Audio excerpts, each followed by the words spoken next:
안녕하십니까. 다음 주일은 맥주 감사 주일입니다. 맥주 감사 주일에 아주 짧게 제가 설교를 하고 태국의 문선 선교사님이 오셔서 선교복을 해 주실 것 같아서 제가 맥주 감사 주일 설교를 오늘 말씀을 함께 나누려고 합니다.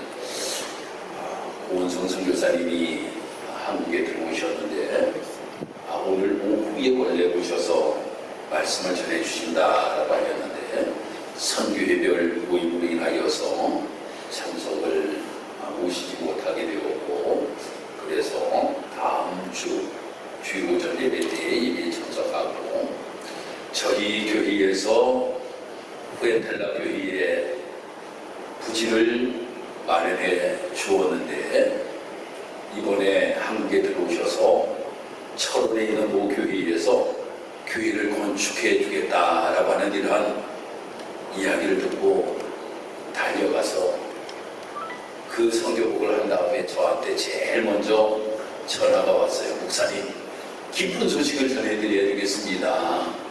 후엔텔라 교회가 목사님 부지를 마련하고 토목공사를 전부 다 마쳐놨더니 교회를 건축하겠다는 교회가 다 생겨서 요번에 들어가면서 바로 건축을 시작할 수가 있게 되었다. 저희들이 미라를 하나 딱 떨어뜨렸더니 말입니다. 거기서 싹이 나고 열매를 맺는 놀라운 역사가 나타나게 되었습니다. 여러분들 기도해 주셔서 아무튼 다음 주에 우리 선교사님 오셔서 거기에 대하여 자세한 말씀을 이제 우리에게 해 주실 텐데, 아무튼 우리 교회에서 이렇게 작은 미라를 태국 땅에 뿌리게 되고 열매를 맺게 되게 하여서 감사와 영광을 올려드립니다. 감사들이 되면 참 어떤 설교를 해야 될까라고 하는 생각을 많이 합니다. 그러면서도 참 감사거리가 너무나도 우리에게는 너무나도 많이 있는데 감사하지 못하고 우리가 삶을 살아가는 우리의 모습을 항상 반성을 하게 됩니다. 그래서 많이 읽었던 글이지만 박완서시의 일상의 기적이라고 하는 이러한 글을 또 읽으면서 제가 말씀을 준비하였습니다. 일상의 기적이라고 하는 이러한 글을, 이분은 2011년도에 돌아가셨는데 우리 개신교인은 아니고 원래 천주교인이었습니다.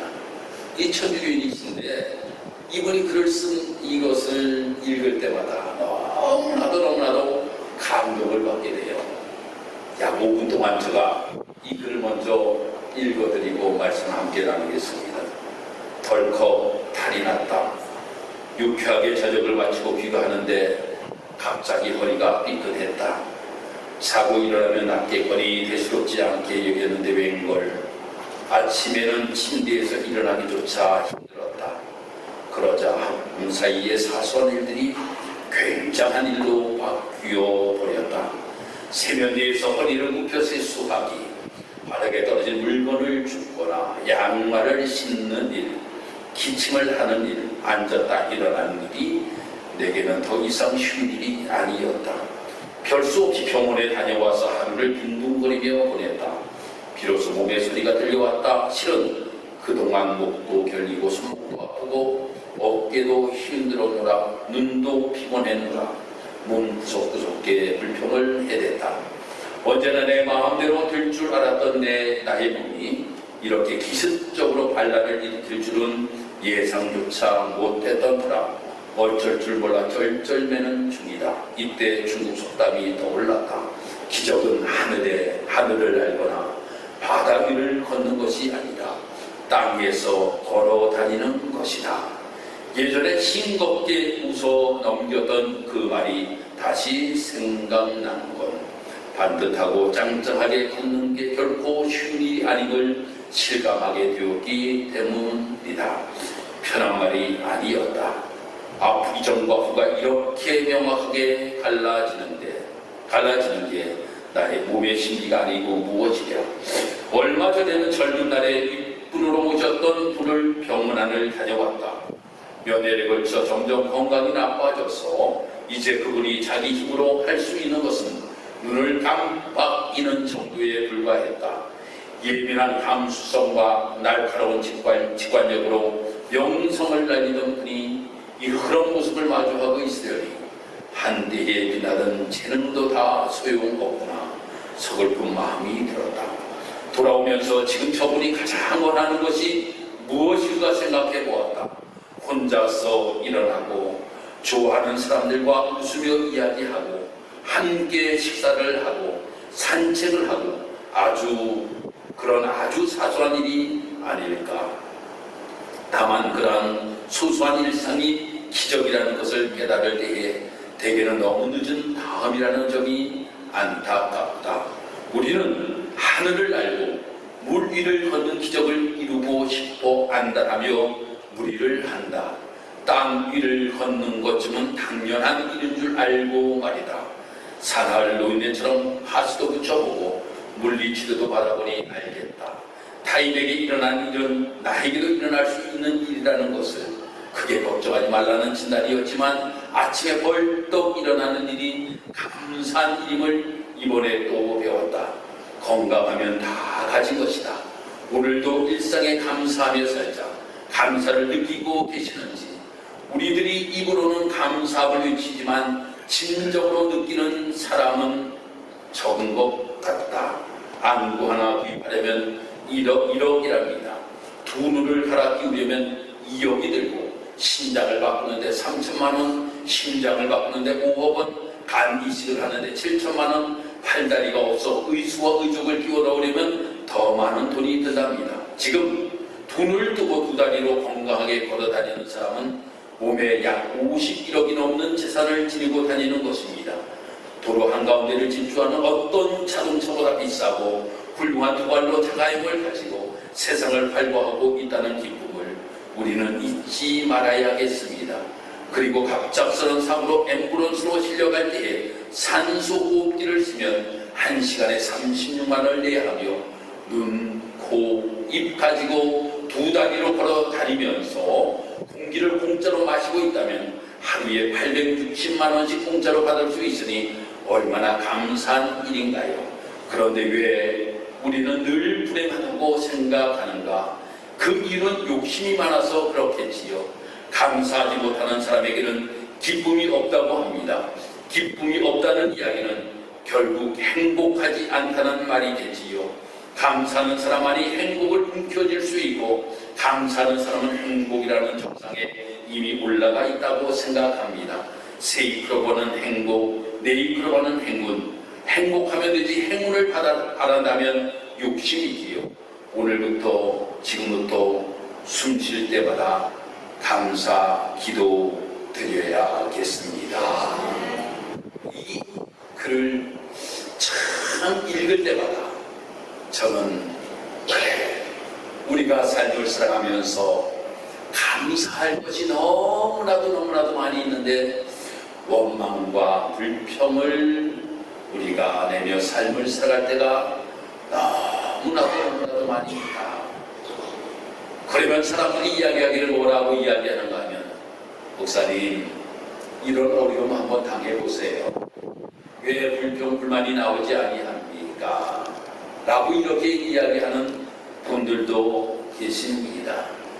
그런데 우리가 오늘 이 박한서 씨의 글을 읽어보면 이분의 글 가운데서 우리에게 해당을 주는 것들이 너무나도 많이 있다라고 하는 겁니다. 감사의 조건을 찾아보면 찾아볼수록 너무나도 많은 것들이 우리의 삶 속에 있다라고 하는 겁니다. 또한 우리 예수 믿는 사람들은 그보다도 한 단계 더 높은 감사거리가 우리에게는 있다라고 하는 겁니다. 바로 일상의 감사위에 예수 그리스도의 속죄의 은혜를 우리가 힘입어 삶을 살아가게 되었으니 얼마나 감사합니까? 이렇게 우리가 감사할 것이 너무나도 많이 있음에도 불구하고 원망과 불평을 우리가 드러내며 삶을 살아갈 때가 너무 많이 있음을 우리는 맥주감사주의를 앞두고 나를 한번 뒤돌아볼 수 있는 우리의 모습이 되어야 될 줄 믿습니다. 주님께서 우리에게 말씀하시잖아요. 내가 세상 끝날까지 너희와 항상 함께 있으리라고 우리에게 약속의 말씀도 주셨는데 이 말씀도 들고 항상 주님이 나와 함께 하시니 어떠한 어려움도 넉넉히 이기며 승리하며 삶을 살아간다라고 하는 고백을 드리며 감사 속에 삶을 살아갈 수 있는 저와 우리 사랑하는 귀한 성도 여러분이 되기를 주님의 이름으로 축복합니다. 감사주의를 이제 맞이하면서 우리는 알아야 될 것이 몇 가지가 있습니다. 그것이 바로 무엇인가 하면 데살로니가전서 5장 18절의 말씀 우리가 너무나도 잘 알고 있는 말씀입니다. 범사에 감사하라 라고 하는 말씀입니다. 범사에 감사하라 라고 하는 것은 어떠한 일들이 우리에게 있다 할지라도 늘 감사하며 삶을 살아가는 우리의 모습이 되어야 된다라고 하는 것을 우리에게 말씀해 주고 있습니다. 삶을 살아가면서 우리가 첫 번째 이 범사의 감사의 고백을 입술로 우리는 고백해야 됩니다. 그리고 우리의 마음 속에 항상 이 감사의 마음을 가지고 삶을 살아갈 수 있는 우리의 모습이 되어야 된다라고 하는 겁니다. 오늘 본문의 말씀을 보면 오늘 이 본문의 말씀에는 나병으로 인하여서 고통을 받는 한 무리가 있었습니다. 열병이라고 하는 이러한 나병의 환자들이 무리를 지어서 예수님을 만나는 장면에 관하여서 말씀이 기록이 되고 있습니다. 이들이 예수님을 만나서 예수님께서 우리에게 그 은혜를 베풀어 주실 것에 관하여 요청을 합니다.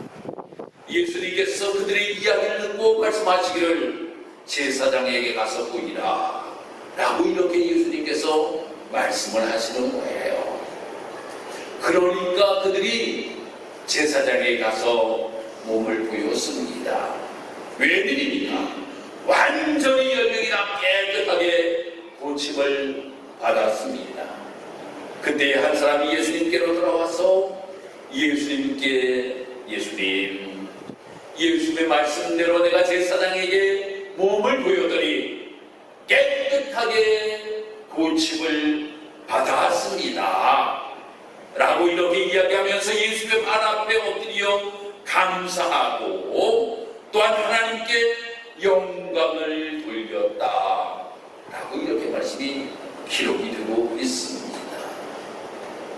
10명의 모든 사람들이 다 고침을 받았는데 한 사람이 예수님께로 돌아옵니다. 그리고 입술의 고백을 하고 있습니다.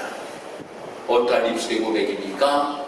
감사합니다 라고 하는 고백이에요. 감사합니다. 우리가 신앙생활을 하면서 하나님께서 우리에게 베풀어 주신 놀라우신 은혜가 우리의 삶 속에 있으면서도 우리의 입술로 죄를 지으며 삶을 살아갈 때가 너무나도 많이 있다라고 하는 겁니다. 입으로 죄를 지으며 삶을 살아갈 때가 너무나도 많이 있어요. 내가 분명히 감사할 것임에도 불구하고 감사하지 아니하고 원망하고 불평하고 마치 아무것도 없었던 것처럼 우리가 삶을 살아가는 경우가 너무나도 많이 있다라고 하는 거예요. 요즘은 가정생활에 있어서 중요한 것이 무엇인가 하면 서로 감사를 입술로 나누는 것이 너무나도 아름다운 가정을 이루어나가는 비결입니다. 우리가 부부 신앙생활을 하면서 또 자녀들과의 관계 속에서 삶을 살아가면서 작은 것 한 가지를 가지고 우리가 여보 고마워, 당신 때문에 너무나도 행복해, 또 부모들이 자녀들에게 얘들아 너무나도 고맙다, 또 부모들이 자녀들이 부모에게 엄마 아빠 너무나도 고맙습니다 라고 하는 이러한 가정이야말로 행복한 가정으로 그 가정이 가정천국이 이루어질 수가 있는 것이에요. 감사할 거리가 있음에도 불구하고 입을 꾹 다물고, 감사할 거리가 있음에도 불구하고 표현을 하지 아니하고 삶을 살아가는 그 모습, 그 가정에는 참으로 무엇인가 삭막함이 그 가정에 맴돌게 된다는 거예요. 우리가 하나님과 나와의 관계, 예수님과 나와의 관계 속에서도 우리는 분명하게 감사의 고백할 것은 고백할 수 있는 우리의 모습이 되어야 된다고 하는 거예요. 그래서 우리가 삶을 살아가면서 참으로 하나님께서 우리에게 베풀어 주신 것들이 너무나도 많이 있기에 마치 이 함정의 사마리아 나병 환자가 고침받고 예수님께 돌아와 감사의 고백을 드렸던 것처럼 우리가 감사의 고백을 드리며 삶을 살아갈 수 있는 우리의 모습이 되어야 될 줄 믿습니다. 예수님께서 분명하게 이렇게 말씀하시잖아요. 아니, 9명 전부 다 어디 갔느냐? 그 사람들도 분명히 고침을 받았을 텐데 그들이 어디를 가느냐? 예수님께서 분명하게 물으시는 장면을 우리는 보게 됩니다. 사랑하는 성도 여러분, 우리가 이 백중암사주를 이제 앞에 두고 우리 성도 여러분들이 우리가 삶을 살아가면서 주님께서 마치 나병 환자들에게 은혜를 베풀어 주심으로 말미암아 저들이 고침을 받은 것처럼 우리에게도 너무나도 큰 은혜를 베풀어 주셨다라고 하는 겁니다. 그러기에 우리는 감사의 고백을 드리며 삶을 살아갈 수 있는 우리의 모습이 되어야 될 줄 믿습니다. 우리가 감사할 사실을 우리가 찾아보면 아주 너무나도 많이 있다라고 하는 거예요. 사무엘하 22장에 가서 말씀을 읽어보면 이제 이 다윗이 그가 왕이 되고 난 다음에 지금까지 그의 삶을 뒤돌아보면서 시를 지은 것에 관하여서 이 사무엘하 22장에는 말씀이 기록이 되고 있습니다. 거기를 보면 이 다윗은 그가 고백하기를 어떻게 고백하고 있는가 하면 첫 번째, 하나님이 나를 구원하시는 은혜가 너무나도 감사하다. 두 번째, 번영의 복을 주시니 하나님 감사하다. 하나님의 도우심으로 인하여서 감사하다. 이 모든 것들이 다 하나님의 은혜이다 라고 하는 것을 감사하며 고백하는 내용에 관하여 사무엘 22장의 말씀이 기록이 되고 있습니다. 그래서 50절의 말씀 보면 이러므로 여호와여 내가 모든 민족 중에서 주께 감사하며 주의 이름을 찬양하리이다. 여호와는 나의 반석이시요 여호와는 나의 요새시요 여호와는 나를 건지시는 자시요 여호와는 나의 방패시요 여호와는 나의 구원의 뿌리시요 여호와는 나의 망대시요 여호와는 나의 피난처시요 여호와는 나의 등불이십니다 라고 이렇게 고백을 하면서 하나님으로 인하여 이 모든 것들이 이루어졌다라고 하는 이러한 고백을 이 다윗이 고백하는 모습을 보게 됩니다. 사랑하는 성도 여러분, 우리의 주변을 한번 이렇게 살펴보세요. 우리의 주변을 살펴보면 그래요, 조금 아픈 부분이 있긴 있죠. 그렇지만 건강을 주셔서 오늘 이렇게 하나님의 자리에 와서 하나님 앞에 예배를 드리잖아요. 또 우리의 가정을 하나님께 허락하셨잖아요. 우리의 가정을 하나님께 허락하신 것 너무나도 감사하잖아요. 또 우리가 신앙생활을 하면서 직사적교회를 우리에게 주셨잖아요. 너무나도 우리가 감사하잖아요. 또 우리에게 직분을 주셨잖아요. 너무나도 감사하잖아요. 아니 가만히 내가 돈을 지불하지도 아니하였는데도 공기를 우리에게 주셨잖아요. 너무나도 감사하잖아요. 그래서 우리가 삶을 살아가면서 우리가 정말 작은 물 한 잔도 하나님께서 우리에게 주시고 인하여 우리가 먹고 삶을 살아갈 수 있음에 감사할 것을 찾아보면 너무나도 우리에게 많이 있다라고 하는 겁니다. 그런데 우리가 감사의 고백을 하지 못하며 삶을 살아갈 때가 너무나도 많이 있어요. 사랑하는 성도 감사합시다. 할렐루야. 감사합시다. 원망과 불평보다는 감사거리를 찾고 감사하며 삶을 살아갈 수 있는 우리의 모습이 되어야 될 줄 믿습니다. 바로 감사하는 사람에게는 하나님께서 복을 내리고 주시기 때문입니다. 원망하고 불평하는 사람에게 복을 주시는 것이 아니라 감사하며 삶을 살아가는 사람에게 하나님께서는 복을 주시는 거예요. 사도행전 16장에 가서 말씀을 읽어보면 이제 사도 바울과 실라가 빌립보 지역에 가서 복음을 증거합니다. 하나님께서 이 바울에게 아니 아시아에서 복음을 증거하기를 마음을 먹고 이 사도 바울이 복음을 증거하려고 하는데 환상을 하나님께서 보여주시는데 마게도냐 사람들이 손을 들면서 우리에게 와서 복음을 전해달라고 이야기를 해요. 그래서 힘들게 빌립보에 갔어요. 거기에서 자전거 루기아를 만나서 이제 예배의 처소를 마련하였지요. 그리고 나가서 이제 복음을 증거하려고 하는데 귀신 들린 한 여인을 만나게 됩니다. 정치는 귀신 들린 여인을 이 사도 바울이 치료해 주고 하나님의 놀라우신 영광을 나타내시며 칭찬을 받아야 될 텐데 주인에 의하여서 고발당하고 감옥에 들어갔습니다. 감옥에 들어갔어요. 만약에 그 감옥에 들어갔을 때 우리의 입장이라면 어떠할까? 말씀을 준비하면서 한번 생각해 봤어요.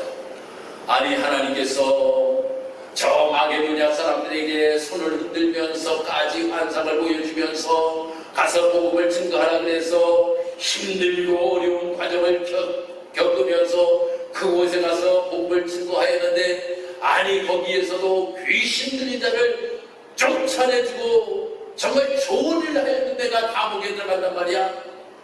원망하고 불평할 것들이 너무나도 많이 있겠지요.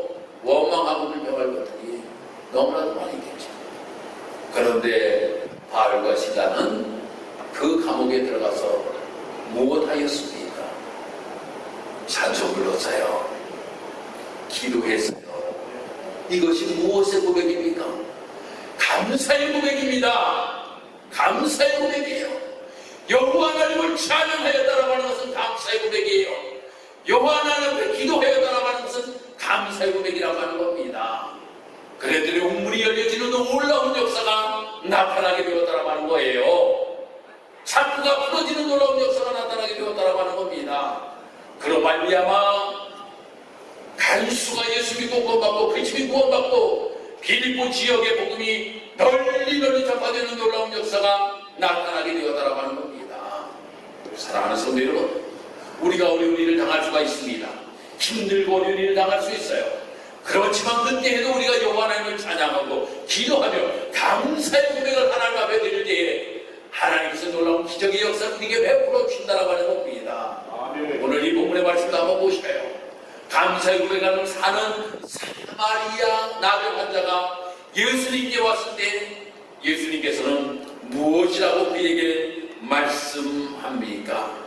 그에게 이르시되 일어나 가라, 내 믿음이 너를 구원하였느니라 라고 말씀합니다.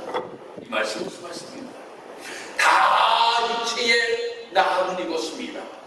그렇지만 구원을 받은 사람은 항상 그리하다라고 하는 겁니다. 그 사람이 감사의 고백을 하였던 한 사람이었다라고 하는 겁니다. 그러니 우리가 감사하며 삶을 살아갈 때에 하나님께 복을 받으며 삶을 살아갈 수가 있게 된다라고 하는 거예요. 하나님께 복을 받으니 잠겼던 것들이 열리는 놀라운 역사가 나타나게 됩니다. 묶였던 것들이 풀어지는 놀라운 역사가 나타나게 됩니다. 구원받는 놀라운 역사가 나타나게 됩니다. 하나님의 놀라시는 내가 넘쳐남을 경험하게 됩니다. 이것이 감사 속에 주어지는 하나님의 복이라고 하는 거예요. 하나님의 복입니다. 그러니까 우리 사랑하는 성도 여러분, 우리가 감사하며 삶을 살아야지요. 그러면 어떻게 우리가 감사하며 삶을 살아갈 것인가 라고 하는 것이 우리에게 필요한 일이죠. 먼저 감사할 것을 생각하셔요.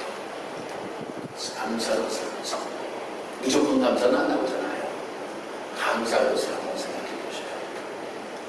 정말 감사할 것이 무엇이고 마땅치 않아. 아이고, 아니 좋은 엄마 아빠 주신 게 너무나도 감사하지. 감사할 것을 생각해 보면 너무나도 감사할 것이 많이 있어요. 거기다가 뭐가 피아노를 치게 된 거고 너무나도 감사한 거예요. 감사거리를 먼저 생각해 보아야 된다고 하는 거예요. 감사거리를 생각하면 이것이 감사하고 저것이 감사하고 그것을 우리가 생각하게 된다고 하는 겁니다. 두 번째로는 우리는 감사는 뭘로 여기 가르쳤잖아요. 뭘로? 입으로 고백을 해야 된다고 하는 거예요. 입으로 고백해야 돼. 생각만 해서는 안 돼. 입으로 고백해야 된다고 하는 겁니다. 그 다음에 마지막으로 무슨 일이든지 감사를 하면서 긍정적이고 적극적인 자세로 실천해야 된다고 하는 겁니다. 실천해야 돼요. 감사거리가 우리에게 있으면 입술로만 우리가 거기에서 끝나지 말고 우리가 무엇인가 긍정적으로 적극적인 자세로 실천하며 삶을 살아갈 수 있는 모습. 그러면 어떤 일이 이루어지는가? 로마서 8장 28절의 말씀입니다. 하나님을 사랑하는 자, 곧 그 뜻대로 부르심을 입은 자들에게는 모든 것들이 합력하여 선을 이루느니라. 할렐루야. 이러한 놀라운 역사가 나타나게 됩니다. 오늘 맥주감사 주일을 앞두고 함께 예배를 사랑하는 성도님들, 지나간 6개월 동안을 이렇게 뒤돌아보아도 모든 것들이 다 감사입니다. 감사해요. 아까는 우리 준비 찬송을 우리 청년분들이 이렇게 인도하는데 괜히 눈물이 나는 거예요. 눈물이 쭉. 실로암 찬양을 부르는데 너무나도 울컥하는 저건 눈물이 좀 많아요. 원래 눈물이 좀 많은데 울컥하면서 눈물이 나는 거예요. 정말 우리가 하나님 앞에 감사할 것이 너무나도 많이 있잖아요. 실로암을 우리에게 주셨다라고 하는 것은 무엇입니까? 바로 실로암을 주셨다라고 하는 것은 예수 그리스도를 우리에게 주셨다라고 하는 거예요. 바로 예수 그리스도를 통하여 모든 것들이 해결되니까요. 바로 그 놀라우신 은혜를 우리가 힘입어 삶을 살아가기에 더욱더 감사가 넘쳐날 수 있는 우리의 삶의 모습이 되기를 주님의 이름으로 축복합니다. 믿습니다. 하나님 감사합니다. 삶을 살아가면서 우리가 너무나도 감사할 것이 많이 있음에도 불구하고 일상의 감사가 감사가 아닌 것처럼 생각하며 삶을 살아갈 때가 너무나도 많이 있습니다. 내가 무엇인가 기적을 이루며 삶을 살아가는 것만 감사인 것처럼 착각할 때가 참 더 많이 있습니다. 일상이 우리에게 감사요. 내가 예수 믿는 것, 산업교회에서 신앙생활을 할 수 있는 것도 감사요. 정말 작은 것들 하나하나가 너무나도 감사버림을 우리가 고백하며 삶을 살아갈 수 있는 우리의 모습이 될 수 있도록 주님 인도하여 주옵소서. 그러므로 우리 집사님께 모든 성도들이 감사의 고백이 넘쳐날 수 있는 복된 삶이 될 수 있도록 하나님 인도하여 주옵소서. 그러므로 직사람 교회에 들어온 모든 성도들의 입술에 감사의 고백, 또한 우리의 삶 속에 감사로 실천하며 삶을 살아갈 수 있는 우리 사랑하는 모든 성도들이 될 수 있도록 하나님 인도하시고 축복하여 주옵기를 간절히 원하오며 감사드리며 예수님의 이름으로 기도드리옵나이다. 아멘.